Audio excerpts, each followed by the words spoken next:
Hi friends, today is the 7th of May 2020 और आपका ये दोस्त दिवेश आपके साथ एक बार फिर है रामचरितमानस की कहानियाँ एपिसोड 4 के साथ।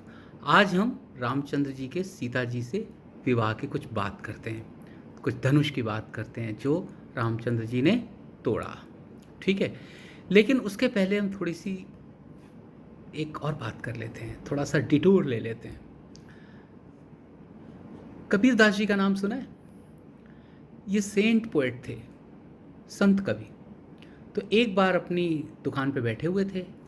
इनका काम था मोची का, जूते बनाते थे।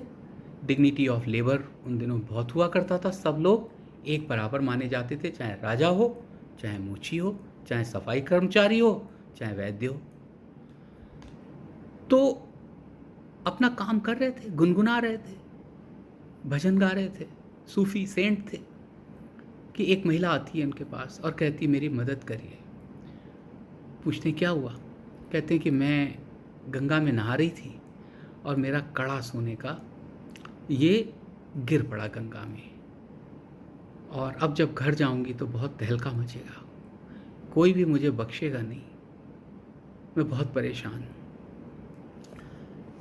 तो ये अपने लकड़ी के कठौते में, कठौता इसीलिए कहते हैं कि वो काठ का बना होता है, लकड़ी का तसला एक होता है परात जैसा, और उसमें चमड़ा भिगोया जाता है तो मुलायम हो जाता है चमड़ा। फिर चमड़े से, मुलायम चमड़े को काट के जूते बनते हैं। उस कठौते में इन्होंने हाथ डाला और वो कड़ा निकाला, सेम वही डिटो। वो महिला तो बहुत खुश, कहने लगी मैं तो मतलब क्या बताऊँ, कैसे धन्यवाद दूँ आपको, लेकिन ये बताइए ये तो गंगा में गया था कड़ा, यहाँ कैसे आ गया? तो बहुत फेमस एक कहावत है जो उन्होंने कही, फिर जब मन चंगा तो कटौती में गंगा।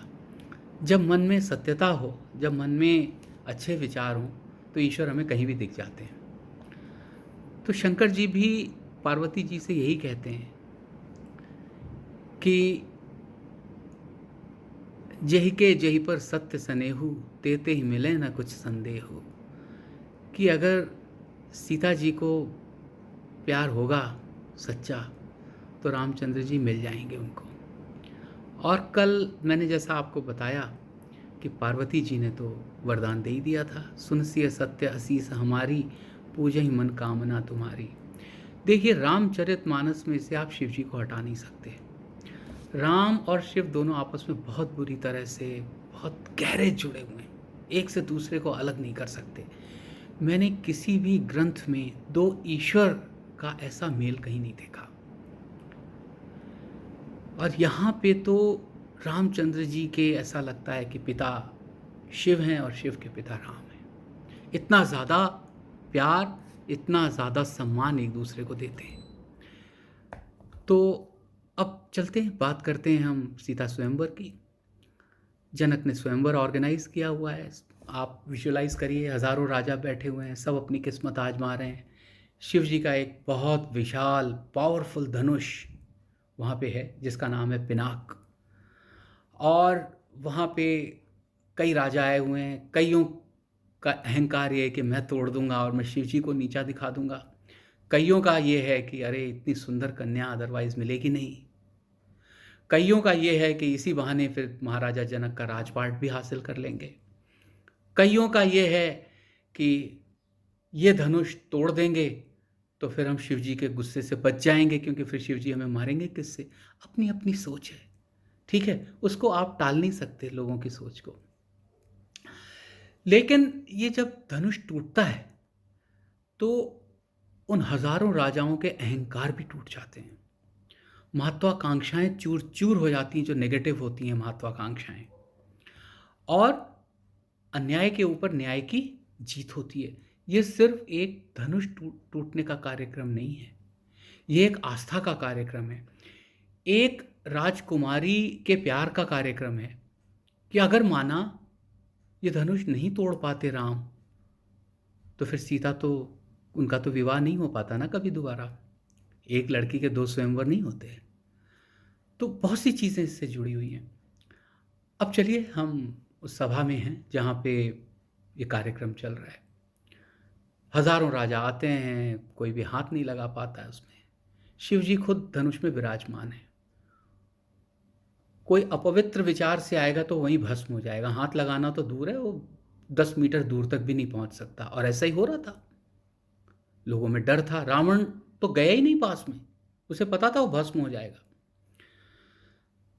तो जब राजा जनक अनाउंस कर देते हैं कि अब मैं प्रोग्राम बंद कर रहा हूं, क्योंकि इस पृथ्वी पे कोई ऐसा राजा है ही नहीं जो मेरी बेटी के योग्य हो, कोई पहुंच ही नहीं पा रहा है धनुष के पास, तो लक्ष्मण जी बहुत गुस्सा हो जाते हैं और उन खड़े हो जाते हैं अपनी जगह, इतने गुस्से में खड़े हो जाते हैं कि धरती हिलने लगती है, और कहते हैं कि अगर कहो तो मैं अभी 1 सेकंड में तोड़ दूं इस धनुष को। रामचंद्र जी उन्हें बिठाते हैं, कहते भैया बैठ जाओ, अभी गुरु ने आज्ञा कहाँ दी है, तुम तो तोड़ने की बात करने लगे। गुरु विश्वामित्र मुस्कुराते हैं और राम को आज्ञा देते हैं कि तुम बड़े हो, तुम जाओ। तो गुरु का ध्यान करके, गुरु के चरणों में सिर नवा के आगे बढ़ते हैं, खड़े हो जाते हैं, माता पिता को याद करते हैं, उनकी आज्ञा लेते हैं, पूर्वजों को याद करते हैं, उनकी आज्ञा लेते हैं। उसके बाद में धनुष के आगे सर झुका के बैठ जाते हैं और शिव जी से आज्ञा लेते हैं कि हे शिव जी, अगर आप कहें तो मैं इसको हाथ लगाऊं आपके धनुष को। शिव जी मुस्कुराते हैं और धनुष से बाहर निकल जाते हैं, आज्ञा दे दी। इधर सीता जी देखती हैं कि हे भगवान, पिता ने किसको बुला लिया यहाँ पे, ये बच्चे हैं, ये कहाँ तोड़ेंगे, इनसे तो ऐसे ही मेरी शादी कर देते, मैं तो इनको चाहती हूँ, ये मुझे चाहते हैं, और ये तो टूटेगा नहीं इनसे, और लगता है अब सारी जिंदगी कुंवारा ही रहना पड़ेगा। और कहती हैं राम, कितनी प्रार्थना करोगे, चलो आगे तो बढ़ो। तो यहाँ पे तुलसीदास जी ने एक बहुत अच्छा दोहा भी लिखा है। का वर्षा जब कृषि सुखाने, समय बीत पुनि का पछताने। जब खेती सूख गई तो बारिश का क्या फ़ायदा, जब समय निकल गया तो पछता के क्या फ़ायदा। वो कह रही हैं अब जब मैं मर जाऊंगी तब आगे बढ़ोगे क्या, मैं इतना व्याकुल हो रही हूँ, मैं इतनी परेशान हूँ, मेरी जान सूख रही है और तुम प्रार्थना कर रहे हो यहाँ पे बैठे हुए। खैर रामचंद्र जी बढ़ते हैं आगे, धनुष को उठाते हैं और 1 सेकंड में तोड़ देते हैं। तोड़ते हैं, पृथ्वी हिलती है, आसमान फट जाता है, क्योंकि वो धनुष इतना शक्तिशाली था, पिनाक, वो कोई ऐसा वैसा धनुष नहीं था, शिव जी का सबसे महान धनुष था। और जब धनुष टूटने की सब लोगों में एक डाइजेस्ट होने लगती है बात, तब महाराजा जनक आते हैं और गले से लगा लेते हैं, और सीता माता भी पार्वती को धन्यवाद देती हुई वरमाला लेके आगे आती हैं। अब होता यह है यहाँ पे कि जब इतनी बड़ी आवाज़ हुई, पृथ्वी हिली, सब पूरे तीनों लोकों में त्राहि त्राहि मच गई, तो ऋषि परशुराम भी आ जाते हैं। ऋषि परशुराम भी विष्णु के अवतार हैं और उन्होंने भी धनुर्विद्या और सारे अस्त्र चलाना शिवजी से ही सीखा है। शिवजी के बहुत बड़े शिष्य हैं वो। आते हैं, देखते हैं कि ये तो 2 टुकड़े होकर पड़ा हुआ है ज़मीन में, पिनाक। बहुत गुस्सा होते हैं, अपने गुस्से के लिए फेमस हैं।